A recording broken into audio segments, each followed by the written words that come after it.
అందరికీ కూడా చేరి వచ్చిన మీకు అందరికీ కూడా నా హృదయపూర్వక వందనాలు తెలియజేస్తున్నాను.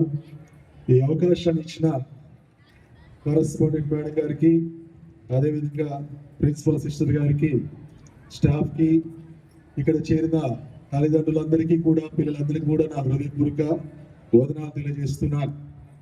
దేవుడి కృపను బట్టి మనందరం కూడా ఈ సెమీ క్రిస్మస్ సెలబ్రేషన్స్లో చేరి ఉన్నాం. ఈ యొక్క సెయింట్ జేవియర్ స్కూల్లో మా బాబు చదువుతూ ఉన్నాడు. చాలాసార్లు అనుకుంటుండేవాడిని, చాలామంది ఐఏఎస్ చదివిన వాళ్ళు, ఐపీఎస్ చదివిన వాళ్ళు దేశంలో వారు అప్పుడప్పుడు చెప్తున్నప్పుడు మేము చదువుకున్నది సెయింట్ జేవియర్ స్కూల్ అన్నప్పుడు నేను కూడా చదవాలనుకున్నాను గతంలో, కానీ నాకు అవకాశం రాలేదు. దేవుని కృపను బట్టి మా బాబుకి అవకాశం వచ్చింది. చక్కగా చదువుకోవడానికి, మంచి క్రమశిక్షణ కలిగి ఉండటానికి దేవుని కృపతో ఈ స్కూల్లో మంచి నడవడిక, మంచి ప్రవర్తన ఉండటానికి దేవుడు సహాయం చేశాడు. ఈరోజు మీకు అందరికీ కూడా క్రిస్మస్ శుభాకాంక్షలు తెలియజేస్తున్నా. నేను పెద్దగా ఏమి చెప్పలేను, కానీ పిల్లలకి, తల్లిదండ్రులకి అందరికీ అర్థమయ్యే రీతిలో 2 ఇలస్ట్రేషన్స్ మాత్రం నేను మీకు అందరికీ తెలియజేయాలని ఆశపడుతున్నా. ఒక చిన్న కథ చెప్తాను.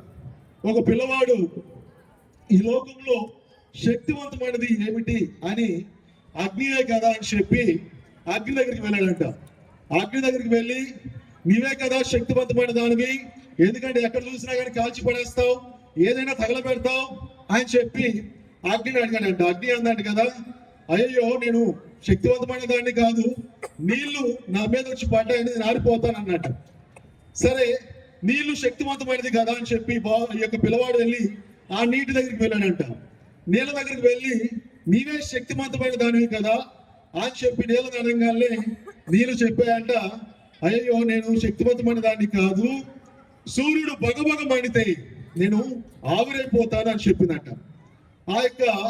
ఆ పిల్లవాడు మళ్ళీ సూర్యుని దగ్గరికి వెళ్ళాడంట. నీవు శక్తివంతమైన వ్యక్తివి కదా, దానివి కదా అని అడిగినప్పుడు ఆ సన్ చెప్తుందంట, నేను మేఘము నాకు అడ్డు వస్తే నేను కనబడకుండా పోతాను, నా యొక్క వెలుగు భూమి మీద పడదు అని చెప్పి ఆ మేఘం చెప్పిందంట. ఆ యొక్క మేఘం దగ్గరికి వెళ్ళి అడిగాడంట ఆ పిల్లవాడు, నీవే శక్తివంతమైన దానివి కదా అని చెప్పి అడిగినప్పుడు అప్పుడు ఆ యొక్క మేఘం చెప్పిందట, అయ్యయ్యో నేను కాదు, గాలి వచ్చి ఒకసారి గట్టిగా విసిరిందంటే నేను ఎక్కడి వైపు పడతాను, అటు ఇటు పోతుంటానని చెప్పిందంట. ఆ గాలి శక్తివంతమైనదని చెప్పి మళ్ళీ గాలి దగ్గరికి వెళ్ళాడంట. గాలి దగ్గరికి వెళ్ళి, నీవే శక్తివంతమైన దాని కదా అని చెప్పినప్పుడు, అయ్యా నేను అలా శక్తివంతమైన దాని కాదు, వర్షం పడినప్పుడు తుఫానుల్లో, ఆ యొక్క సముద్రంలో తుఫానులో నేను ఆ యొక్క వర్షం వలన నేను తల్లడిల్లిపోతాను అని చెప్పి గాలి ఆయా చెప్పిందంట. చెప్పగానే ఈ పిల్లవాడు, అయ్యో ఏది శక్తివంతమైనది, ఈ లోకంలో శక్తివంతమైనది ఏంటి, ఈ లోకంలో మహాశక్తివంతమైనది ఏంటి అని చెప్పి ఆ పిల్లవాడు ఆ యొక్క గాలిని, ఆ యొక్క వర్షం దగ్గరికి వెళ్ళంట. గాలి చెప్పిన దాన్ని బట్టి వర్షాన్ని పోయి అడిగితే ఆ వర్షం అడిగి చెప్పిందంట, నేను మొదటిదాకా నేనే శక్తివంతమైన వ్యక్తిని, లేకపోతే భూమిలో నాకే శక్తి ఉందని చెప్పి వర్షంగా నేను అనుకుంటూ ఉన్నాను. కానీ ఈ మానవుడు ఉన్నాడే, ఈ మానవుడు పెద్ద పెద్ద డ్యాములు కట్టి, చెరువులు కట్టి, పెద్ద పెద్ద యంత్రాలతో నన్ను కట్టడి చేస్తున్నాడు, నన్ను కంట్రోల్ చేస్తున్నాడు అని చెప్పి ఆ యొక్క వర్షం చెప్పిందంట. అంటే ఈ యొక్క మానవుడు నన్ను కంట్రోల్ చేస్తున్నాడు అని చెప్పగానే ఆ యొక్క పిల్లవాడు వెళ్ళి, ఆ మానవుడే శక్తివంతమైన వాడు అని చెప్పి ఆ మానవుడి దగ్గరికి వెళ్ళాడంట. మానవుడు మనిషి మనమే కదా శక్తివంతమైన వాళ్ళం, మనమే కదా ఈ లోకాన్ని పరిపాలిస్తున్నాం, మనమే కదా గొప్ప వాళ్ళం అని చెప్పి అనగానే పిల్లవాడా, ఓ బాబు, మనము ఏమాత్రము కూడా శక్తివంతమైన వాళ్ళం కాదు, మరణం వస్తే పుట్టుకుమని పోతా అని చెప్పి ఆ యొక్క మనిషి చెప్పాడంట. ఇక మరణం దగ్గరికి వెళ్ళి అడగాలని చెప్పి ఆ మరణం దగ్గరికి వెళ్ళి అడిగాడంట, ఓ మరణమా, నీవే కదా మనుషులందరినీ కూడా భూమి మీద లేకుండా చేస్తున్నావు, నీవే కదా భూమి మీద లేకుండా చేస్తున్నావు, నువ్వే గొప్పదానివి అని చెప్పి అడగగానే, అవును నేనే గొప్పదాన్ని అనుకున్నాను, కానీ ఒక ఆయన జన్మించాడు, ఒక ఆయన ఈ భూమి మీద పుట్టాడు. ఆయన అందరిలాగానే జీవించాడు, అందరిలాగానే ఉన్నాడు. కానీ ఆయనను కూడా నేను అందరిలాగానే మరణంతో బంధించాలి, మరణంతో వాళ్ళందరినీ కూడా నేను సమాధి చేసినట్లు ఆయన కూడా చేయాలి అనుకున్నాను. కానీ ఆయనను నేను బంధించడానికి వెళ్ళాను. కానీ ఆయన 3వ దినాన తిరిగి లేచాడు.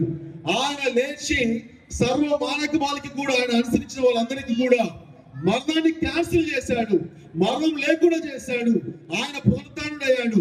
ఆయనతో పాటు ఎవరైతే ఆయనను విశ్వసిస్తారో వారందరూ కూడా పునరుత్థానులుగా తిరిగి బ్రతకడానికి, మహిమ శరీరాలతో జీవించడానికి దేవుడి చట్టంగా ఆయన చేశాడు. ఆయన ఎవరో కాదు, ప్రభువైన యేసుక్రీస్తు వారు అని చెప్పిందంట మరణం.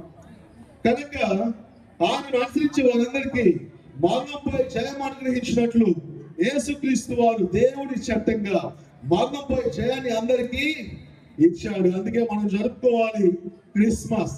ఆయన మరణంపై జయాన్ని ఇవ్వడానికి, మరొక జీవితాన్ని మనకు ప్రసాదించడానికి, మనకి ఈ యొక్క గొప్ప ఆధిక్యతను కలిగించడానికి, మనకి మరణాన్ని క్యాన్సిల్ చేసిన ఆ యొక్క మహోన్నతుడిని కీర్తించడానికి మనం క్రిస్మస్ జరుపుకోవాలి. కనుక ప్రియమైన దేవుని బిడ్డలారా, దేవుడు చాలా మహోన్నతుడు. దేవుడు మనల్ని చాలా ప్రేమిస్తున్నాడు. దేవుడు ఎంత ప్రేమించాడంటే, ఆయన ఎంత ప్రేమించాడని మనం తెలుసుకోవడానికి ఆయన ఎలాగ సృష్టి చేశాడు, ఆయన ఎంత పెద్ద విశ్వాన్ని చేశాడు, ఈ యొక్క భూమిని ఎలాగ శూన్యంలో వేలాడదీశాడు అనేది మనం ఆలోచన చేయాలి. ప్రియమైన స్టూడెంట్స్, నేను మీకు అర్థమయ్యే రీతిలో మరొక చిన్న ఉదాహరణ చెప్తాను. మనకందరూ తెలుసు, భూమి మీద నుంచి చంద్రుని మీదకి వెళ్ళడానికి పట్టే సమయం కాంతి వేగంతో భూమి మీద నుంచి చంద్రుని దగ్గరికి చేరడానికి పట్టే సమయం ఎంత తెలుసా మీకు? కాంతి వేగంతో అంటే స్విచ్ వేసి లైట్ వెలుగుతుంది చూసారా?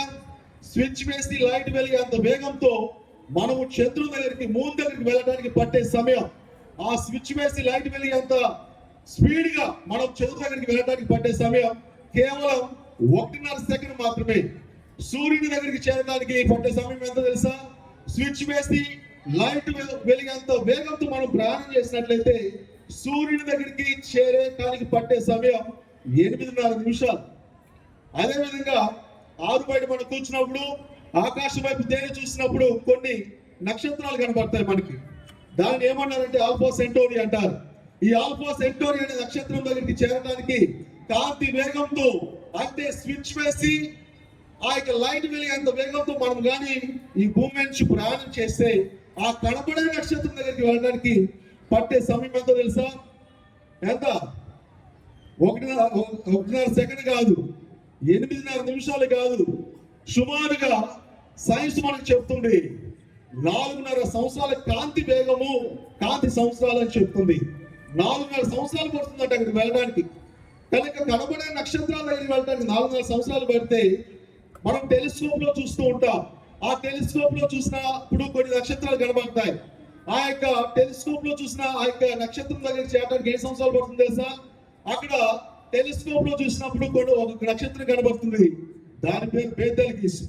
ఆ బేతెల్ గీసు అనే నక్షత్రం దగ్గరికి చేరడానికి పట్టే ఆ యొక్క కాంతి వేగంతో మనం ప్రయాణం చేసినప్పుడు, స్విచ్ వేసి ఆ యొక్క బల్బు వెలిగేంత వేగంతో మనం ప్రయాణం చేసినప్పుడు, ఆ టెలిస్కోప్ లో చూసే నక్షత్రమైన ఆ బేతెల్ గీసు అనే నక్షత్రం దగ్గరికి చేరడానికి పట్టే సమయం 650 కాంతి సంవత్సరాలు.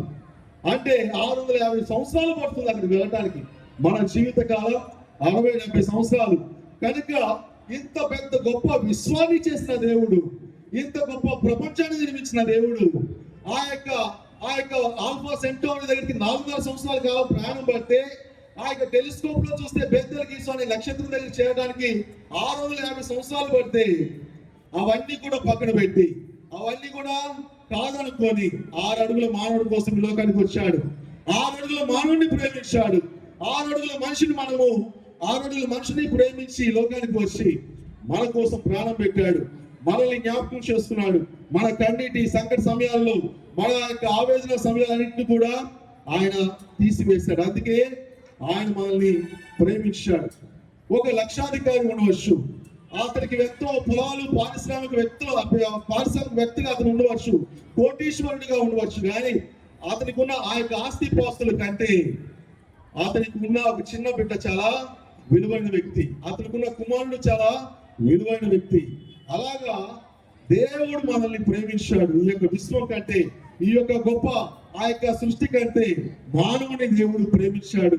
కనుక ఆ పిల్లవాడు అడిగాడు, ఏది ఈ భూలోకంలో శక్తివంతమైనది అంటే యేసుక్రీస్తు వారు. ఆయన మరణాన్ని మనకి క్యాన్సిల్ చేసి మనకు మరలా పునరుద్ధానం ఇవ్వడానికి ఈ లోకానికి వచ్చాడు.